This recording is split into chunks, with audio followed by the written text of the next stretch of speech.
Finally guys গিফটটা আমার এক ফলোয়ারকে দিয়েই দিলাম, আলহামদুলিল্লাহ। আসসালামু আলাইকুম এভরিওয়ান, কেমন আছো তোমরা? আশা করছি অনেক ভালো আছো। আলহামদুলিল্লাহ আমি অনেক ভালো আছি। আগের ভিডিওতে আমি বলেছিলাম যে ওই ভিডিওতে কমেন্ট করবে, আমি দিয়ে দেবো ছোট্ট একটা গিফট। তো ওই ভিডিওতে এত কমেন্ট আসবে আমি কখনো ভাবিনি। তোমরাই দেখো গাইস,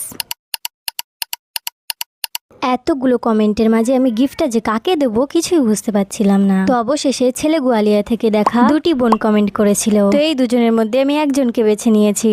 আর এই সেই বোনটি বাসিরা খাতুন। বোনটি কমেন্ট করেছিল ছেলে গোয়ালিয়া থেকে বোন আমাকে গিফটটা করতে পারো। তো চলো বোনের গিফটটা দিয়ে আসি। তো এদিকে বোনের বাড়িতে আসতে আসতে আমাদের সন্ধ্যা হয়ে গেল। আর এই যে বোনের বাড়িতে আসতে না আসতে বোনকে দেখতে পেয়ে গেলাম। আর এই যে বোনের হাতে এখন আমি এই ছোট্ট গিফটটা তুলে দিচ্ছি। আর আমি বোনকে জিজ্ঞাসা করছিলাম এই গিফট বক্সের মধ্যে কি আছে বলো তো। আর বোনকে জিজ্ঞাসা করছিলাম যে গিফট পেয়ে ওর কেমন লাগছে। আমার খুবই ভালো লাগছে। না দেখে মানে আন্দাজ বলা যাবে না তো। তুমি কি দেখতে চাও? আমি দেখতে আছে? হ্যাঁ দেখতে চাই। ফাইনালি এদিকে বোন গিফটটা আনবক্সিং করছে, আর দেখা যাক যে এর মধ্যে কি আছে। খুবই ভালো, পছন্দ হয়েছে? হ্যাঁ অনেক পছন্দ হয়েছে। তো এর মধ্যে রেখেছিলাম সুন্দর একটা গর্জিয়াস হাড়ের সেট।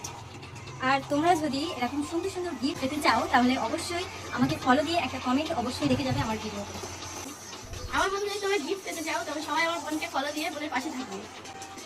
তো এটা পেয়ে আমি অনেক খুশি হয়েছি। তো বোনের গিফটটা দিয়ে বোনের সুন্দর সুন্দর হাতের কিছু কাজ দেখে আমরা চলে আসলাম বাড়িতে। সো গাইস এরকম সুন্দর সুন্দর গিফট পেতে আমার প্রোফাইলটিকে ফলো দিয়ে ইউটিউব চ্যানেলটিকে সাবস্ক্রাইব করে অবশ্যই পাশে থাকবে। আজকের ভিডিও এই পর্যন্ত, দেখা হবে অন্য কোনো ভিডিওতে। সো সকলে সুস্থ থাকবেন, ভালো থাকবেন। So bye bye.